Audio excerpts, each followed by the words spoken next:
Sa kabila ng mga banat at patutsada ng kabilang kampo ng Pangulong PBBM kay Vice President Sara Duterte, hindi pa rin pinagpaliban ng ating butihing Vice Presidente ang pagtulong sa nasunugan sa Islang Puting Bato. Tuloy-tuloy pa rin ang pagpapamudmud ng mga relief goods kahit tinapyasan yung budget ng OBP. Tuloy-tuloy pa rin ang trabaho ng kanyang opisina. OBP always ready. The Office of the Vice President or OBP immediately responded to the families whose house was burned in Barangay 3, Isla Puting Bato, Tondo, Manila. In cooperation with personnel of OBP Disaster Operations Center or OBP DOC with the leadership of Barangay 20, 1,000 relief goods bags, 2,000 1-liter bottled water, and 4,000 assorted canned goods were distributed to an estimated 2,000 families.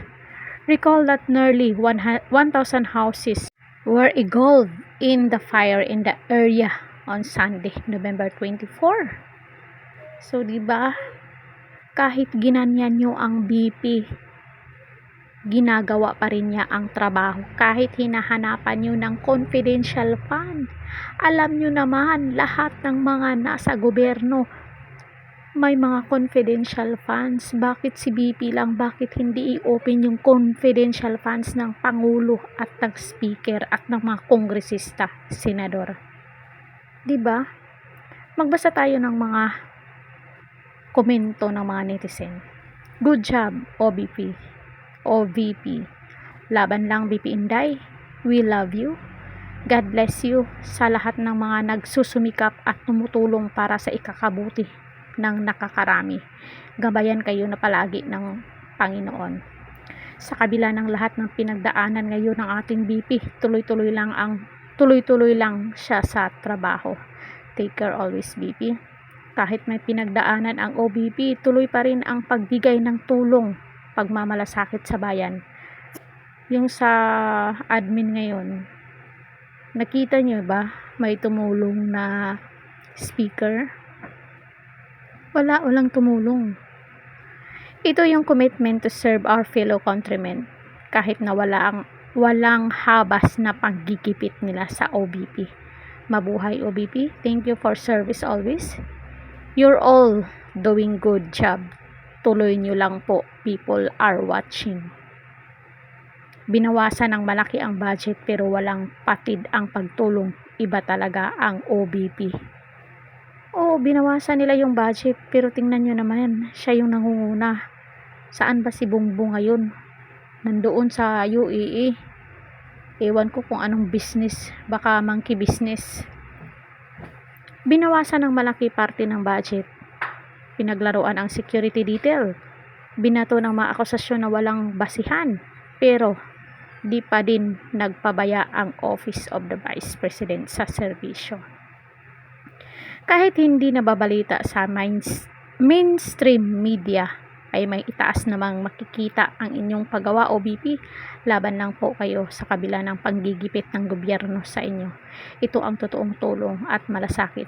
Di mo makikitang may epal na pangalan, nakatatak ang binigay only relief goods. Nakalagay, walang kaipalan, serbisyong totoo lamang. God bless you po BP. Tunay ang malasakit, ngunit pilit na sinisiraan. Tama po kayo. We fully support OBP personally. Personal trabaho lang po. God bless our mayor sa Davao City. Vice President sa Pinas, Duterte, got a kind hearts ang matulungin sa mga Filipino, the best in the whole world. Gipit dito, gipit doon, mabuhay ka Inday Sara. Yung mga staff sa Vice President, iba talaga BP Sara. Kahit may pinagdaanan ka, di mo pa din nakalimutang magbahagi ng tulong sa ating mga kababayan na nasunugan. Salute you BP, God bless you.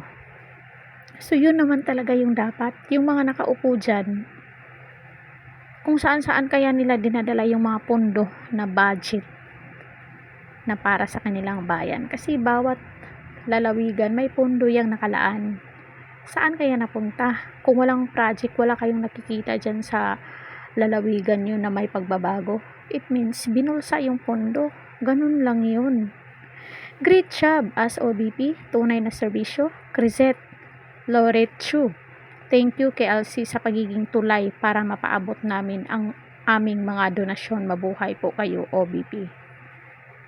Diyan sila galit sa tapat na paglilingkod ni BP Sara sa bayan.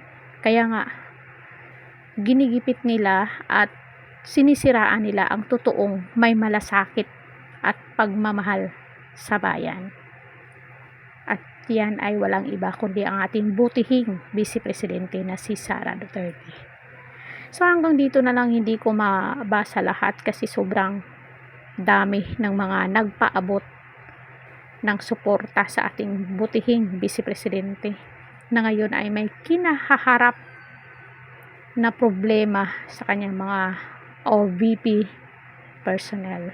Kinunan siya ng gwardiya, pinalitan ng pulis na kaalyado ni BBM. So ano yun, sila magdesisyon ng gwardiya ni Sara? Wala ba siyang kalayaan? Wala ba siyang freedom na kumuha ng loyal na security? So yun lang, panggigipit, parang palihim ang tirada ng martial law. So yun lang, sana nagustuhan nyo ang videong to. Huwag kayong magsawang sumuporta kay BP Inday.